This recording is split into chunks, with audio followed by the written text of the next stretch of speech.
Menyambut bulan suci Ramadan serta untuk meningkatkan kesadaran masyarakat yang tertib dan patuh terhadap lalu lintas, Polda Sumsel menggelar operasi Patuh Musi 2017 selama 14 hari, terhitung dari tanggal 9 Mei hingga 22 Mei 2017.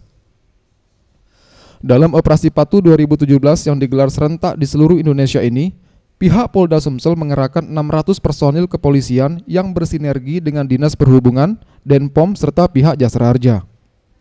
Serta dari masing-masing Polresta Kota Palembang juga akan menurunkan personil dan ditempatkan di titik rawan kecelakaan serta banyaknya tindak pelanggaran lalu lintas maupun tindak kejahatan. Ya, jadi operasi Patuh ini digelar serentak seluruh Indonesia selama 14 hari, mulai dari hari ini sampai 14 hari ke depan.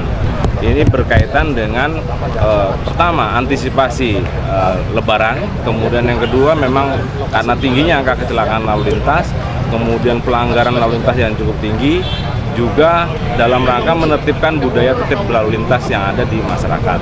Oleh karena itu ada 5 satgas yang kita bentuk, dari mulai satgas deteksi dini sampai dengan satgas gakum. Nah, itu semua di seluruh Polres hari ini serentak juga melaksanakan gelar pasukan.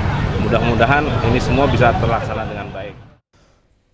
Operasi Patuh Musi 2017 dilaksanakan dengan tujuan untuk menekan angka pelanggaran lalu lintas di Kota Palembang dengan cara menegur secara lisan dan tertulis seperti penilangan.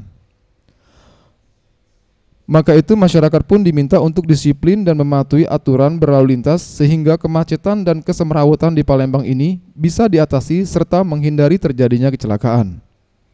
Tim Liputan Sriwijaya TV.